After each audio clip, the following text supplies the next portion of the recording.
afternoon, everyone. My name is Raven Hall, and I'm an associate in the Labor and Employment Practice Group here at Tully Rinckey. And today I will be speaking with you about administrative furloughs and negotiating impact and implementation.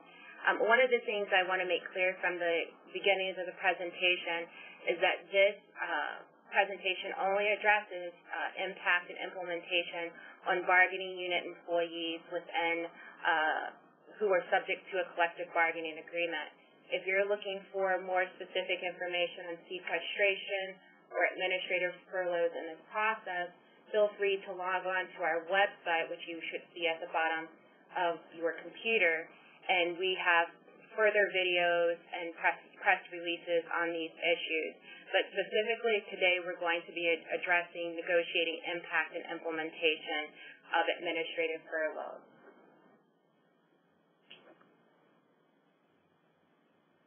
Now, first, I'd like to tell you the variety of union legal services that Tully Rinckey offers.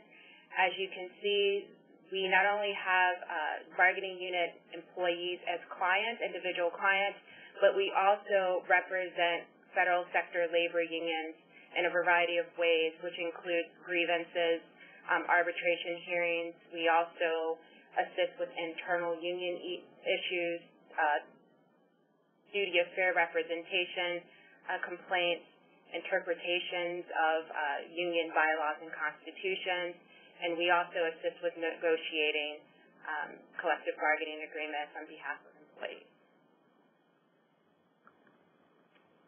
So let's start off by going over sequestration. I'm sure a lot of you are familiar with that term as it's been repeated many times in the past few months in the news.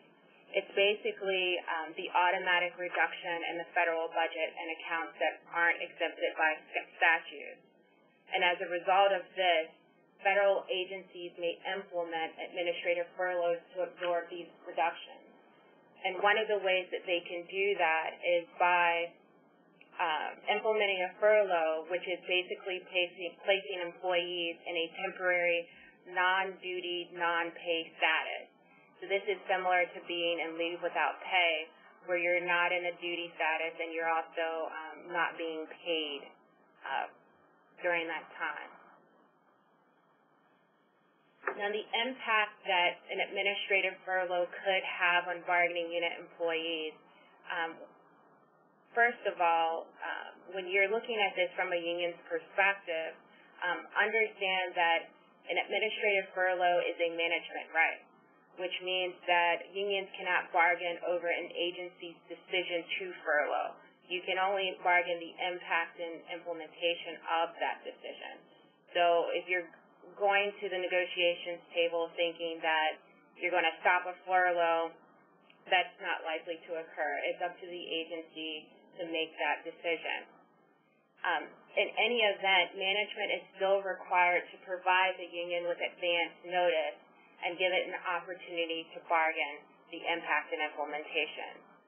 So for employees, there is an exception. For employees who have collective bargaining agreements that basically cover administrative furloughs, you may be precluded from I&I bargaining.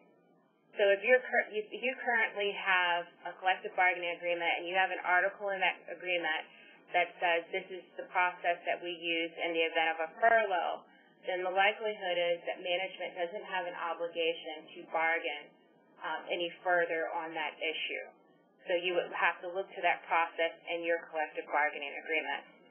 If you don't, then you're at the right place because we are going to go over some of the topics that you can bargain at during I&I or impact and implementation negotiation. First, the notice and employees. 5 CFR Section 752.404 clearly has a process for notifying employees of a furlough. It has to be at least 30 days in advance. I know that there's been a lot of talk come the end of this week, will we be furloughed, will we not be furloughed? Generally, if sequestration happens, the first furloughs probably won't occur for a month and a half. I believe April 16th was the last day that was given. But just keep in mind that the employees will still need to receive a notice 30 days in advance, and that's consistent with the regulations cited above. Next, the union may bargain additional content to be provided in the notice, such as information and procedures on pre-approved leave, benefits, hardship, outside employment, etc. So you're not just limited to the information in Section 752.404, but you can also expand on that in your collective bargaining over this issue with management. So if you think it would be beneficial for your employees to know what's going to happen to their pre-approved leave during the furlough period, then you may want to include that information in the notice. Next, another topic that you can bargain in negotiations is formal meetings. Some of you may already have a formal meetings provision in your contract. If not, there's a requirement under 5 U.S.C. 7114 that any time management discusses a policy or any type of personnel action with an employee, that the employee has a right to union representation. From what I've heard across agencies, management is having these meetings with employees. So you basically want to make sure that you're being notified of these meetings and that you're attending these meetings. One of the ways to prevent management from doing it without you is having them agree at the table to formal meetings and a process of when those formal meetings will take place. And at the formal meetings, you can basically ask for an opportunity to speak, to give the union's position on the issues, and also be there to monitor the responses that management is giving to employees who ask questions, or basically also ensuring that management is providing accurate information to those employees. And there's a bonus to actually attending these meetings, and that's to provide more visibility for the union for membership building purposes. Now, in the event that management cannot answer questions and they say, we'll get back in touch with you, you can negotiate a process that allows for the union to review the questions and answers, or basically management will streamline that process so that all employees will get a copy of the questions and answers and not just those employees who ask them. So you could also negotiate a similar provision in your collective bargaining agreement. Moving on, some other topics that you could negotiate. Impacted employees. If only a few employees are needed in a group of equally qualified employees, you can bargain how the few employees will be selected for the furlough. For example, if you have 10 analysts in your group that are all bargaining unit employees, they're pretty much the same, they do the same work, management says we only need to furlough about 5 of the employees. So how do you pick the 5? Are you going to let management pick the 5, or do you want to say on who's selected and how they're selected? Generally, this is something that you would want to bargain. It's a process. So if you're faced with this situation where only a limited number of equally qualified employees will get furloughed, some options that you have is by taking volunteers first. You can ask management to offer incentives. I'm not quite sure. Depending on individual agencies, you would have to determine what those incentives could be. For example, they could be time off awards later when you can actually get paid for that time off. You could also, maybe there's an alternative work schedule, a regular day off that someone wants and that management will be willing to give them in exchange for volunteering for the furlough. If you don't have any volunteers, you could also negotiate an inverse seniority process. So this means that if I only need 5 of the 10 analysts, the 5 will be chosen using inverse seniority, which means your least senior employees are selected first for the furlough. Moving on, the furlough dates. The furlough dates can be consecutive or discontinuous days, which means that You can negotiate with management to allow people to have a week off if they prefer that, or you can say a day of pay period. That's something that you can negotiate at that time. Next, you can negotiate an employee selection of the actual furlough days up to the end of the fiscal year, which ends September 30th, 2013. So, for example, if Congress fails to come up with some sort of resolution to the sequestration issue, you can always, and we do have to do furloughs, if your agency is saying that you have to be furloughed, employees have to be furloughed for at least 22 days, you can always ask the agency to allow the employee to select those furlough days. And some employees may want a pay period just to minimize the impact it could have on their paycheck.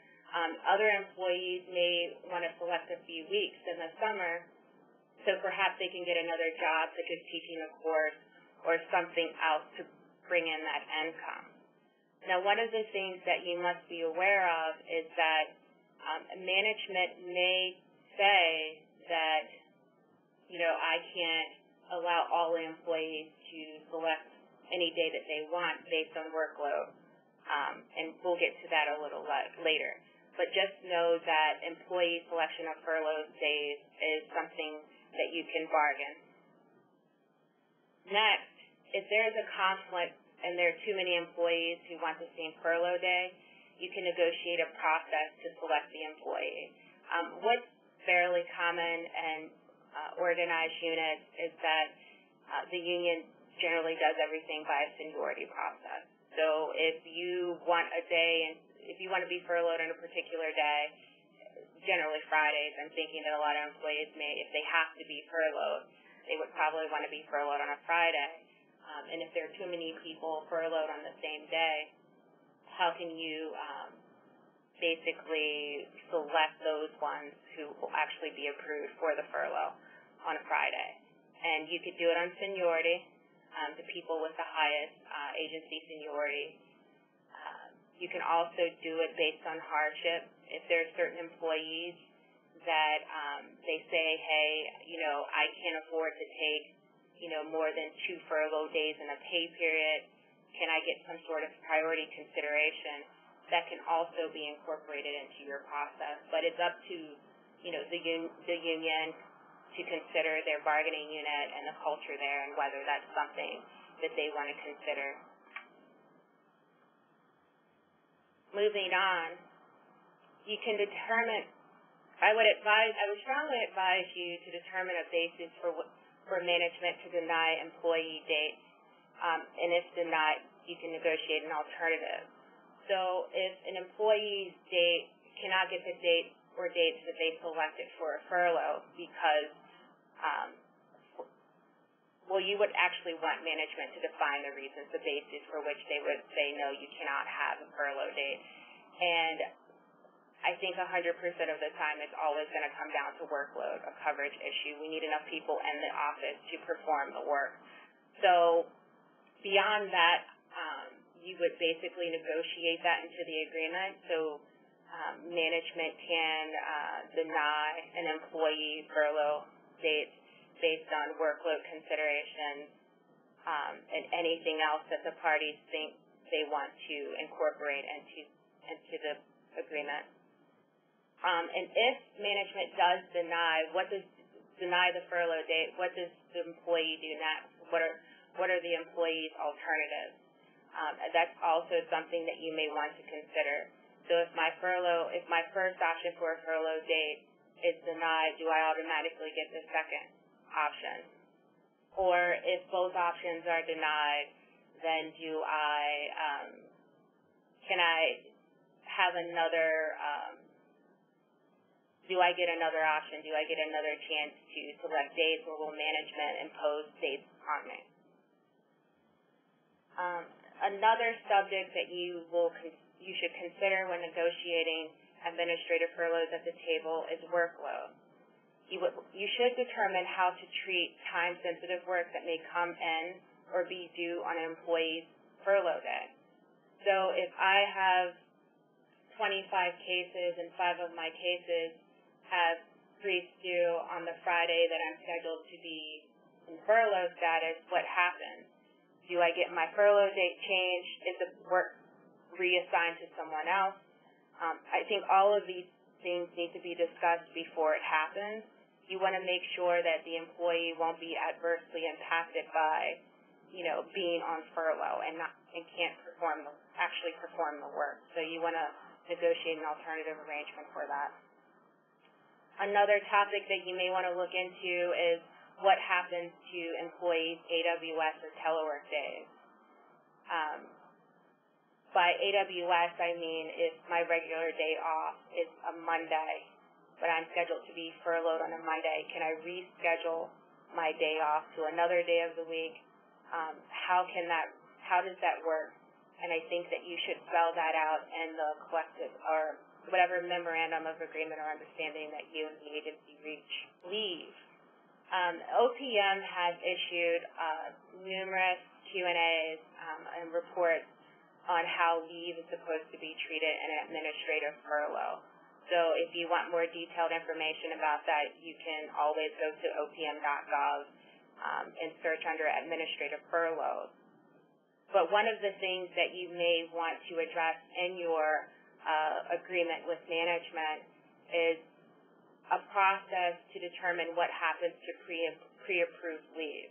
So I already have leave approved in July when management wants me to take my furlough. So what do I do with that pre-approved leave? Will the employee's pre-approved leave day take precedence over another employee's furlough day when workload is at issue? So you have to determine with your bargaining team what would be the best outcome for your particular unit. But generally, just understand that you cannot be on paid leave on your furlough day. That would defeat the purpose of the furlough day. So basically, you would have to be in an unpaid status. So any leave that you have scheduled may be canceled or may be rescheduled, or maybe you can reschedule the first day. The second thing that you should also consider when it comes to leave is that if an employee is on FMLA LWOP, then he or she can take a furlough day and not have that day count against the FMLA total. So if you have an employee who's on their 61st day of FMLA and they want to take another leave without pay day but have it be their furlough day, make sure that management isn't counting those furlough days against their FMLA total for the year.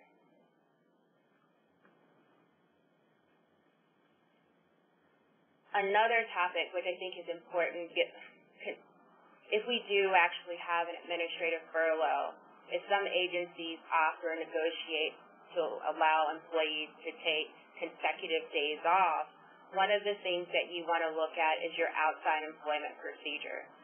Most agencies, all of your agencies should actually have an outside employment policy. But what you are looking for during this time is to make sure that the process, that employees can get through that process prior to the furlough days.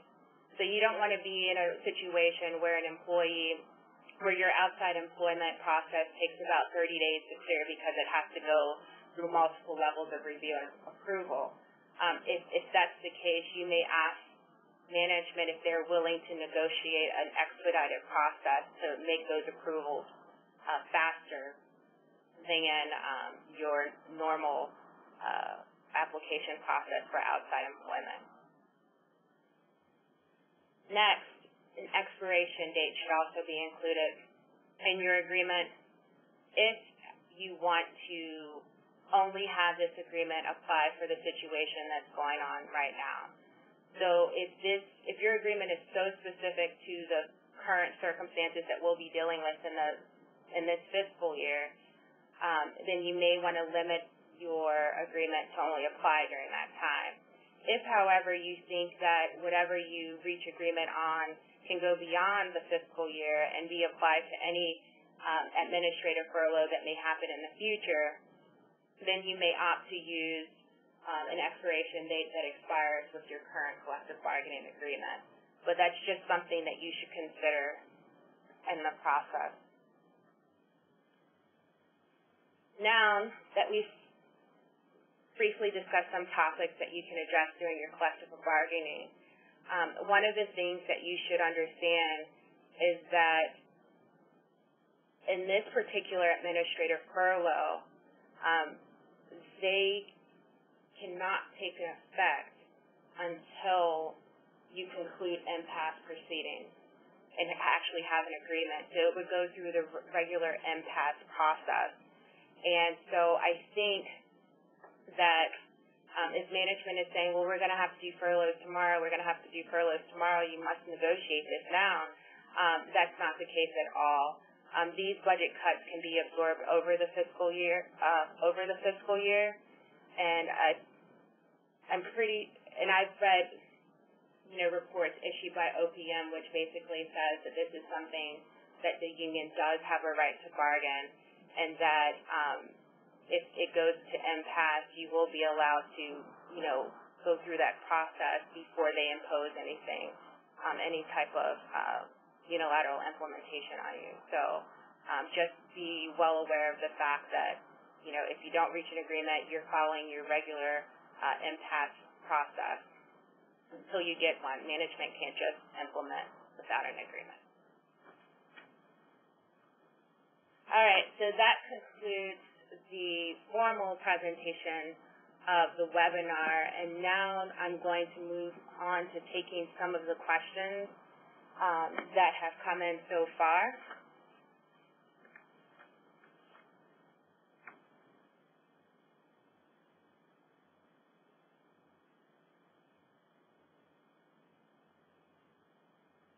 There is a question that someone sent that basically states, are the employees who are subject to furloughs entitled to unemployment compensation? This is going to vary from state to state because it's the state laws that cover unemployment benefits and not federal. So you would have to check with your state to see what qualifications you need to, or eligibility criteria you need to qualify for unemployment compensation. A lot of states say that you must wait for a week before you apply for unemployment. So for those employees who may be subject to discontinuous furlough days, which means one every pay period, you may not be in a position to qualify for unemployment benefits since you have to wait a week before you can apply. But for that particular question, you're going to have to check with your state to see what their eligibility criteria are for unemployment compensation. The next question says, for employees who have tenure or federal service for 20 or more years, will they be subject to furlough? It is my understanding, yes, you will be subject to furlough. Anyone that management designates as being in a position where they can be, put in a non-pay status, they can go ahead and do that. But something that the beauty of collective bargaining is that if you're represented by a union, you can basically negotiate some sort of process that would mitigate the impact to your employees, the more senior employees who've been there for a while. So if you're the 5 in the previous example, I gave 10 analysts and only 5 have to be furloughed, well, the seniority process will basically save your senior employees from having to be furloughed. But as of now, there is no agency-wide exception based on the number of years of service you have. Another question came in and said, what would you tell a union member right now in 2 days before impending furlough? Just remember, and I'm not quite sure if this particular unit has received a notice of a furlough, and then that notice they actually have to give you the furlough date, and I'm not sure if we've gotten to that point just yet. But just remember that most of these furloughs, it's my understanding that these furloughs aren't going to occur, or at least some notices won't be provided until April 16th. So it's not like March 1st you wake up and you don't have to report to work. Your notice has to be very specific as to what days you will be furloughed. And hopefully the union has had an opportunity to bargain this issue before those furloughs come up. So if management has given you notice of their intent to furlough employees and you don't have a process outlined in your collective bargaining agreement, then you want to invoke your right to negotiate that change in working conditions as soon as possible. Generally, your midterm changes article will have the deadlines in there, but you definitely want to invoke that. There's another question that says who in their organization should they be directing their questions to. I'm assuming that you mean who, meaning the employee, meaning management, should the employees direct their questions to. It depends. It varies from agency to agency. I think that's something that the union can do. If you're a bargaining unit employee asking me this question, then you need to go to your union and ask them. If you're a union member or a union leader asking that question, and this is something that you may want to address with your labor relations. Ask them who is the point of contact for the administrative furloughs in your agency, because it's going to vary from organization to organization. Another question, how can outside counsel assist the furlough negotiations? Well, I am considered an outside counsel, and there are various ways that I can and I have assisted labor unions in negotiating administrative furloughs. One of the things that you can do is retain us to actually represent you at the table during the negotiations process. I've had some clients who've asked me to review proposals and suggest language or topics that they should negotiate in the furlough negotiations. So, and there are other clients who basically ask questions about what they can and can't negotiate in legal advice. So there are a variety of ways, depending on how involved you want outside counsel to get in those negotiations. But we work with our clients. So if you call and say, well, we only have limited funds, what can you do? We're not sure we can afford you for an entire day of negotiations, but could you offer us some help? We'll work with you to make it affordable and also make sure that you have the legal services that you need to basically complete negotiations on the issue. Another question is, what happens when the fiscal year is over? Well, your fiscal year ends September 30th, 2013. If the furlough actually does go through, what you will probably see happening around the fall or late summer is Congress voting on a piece of legislation that will allow you to get paid for those days. So I would say you can expect that to happen if furloughs go through.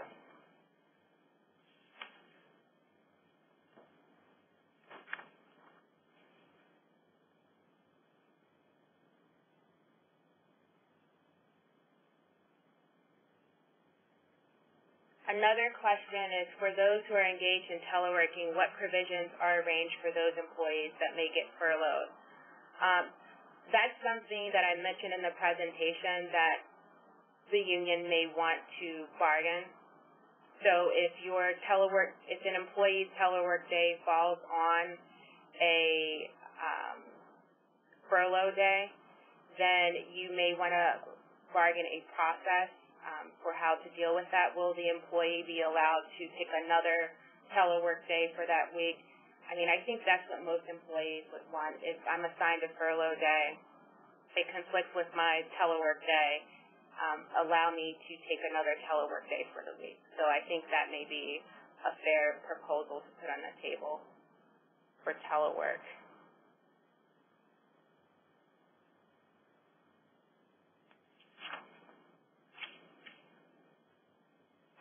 Okay, and that would conclude this presentation or webinar for today. If you have any further questions regarding, negotiating this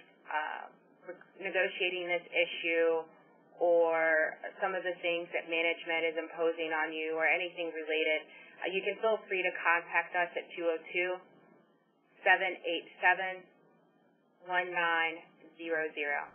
Thank you.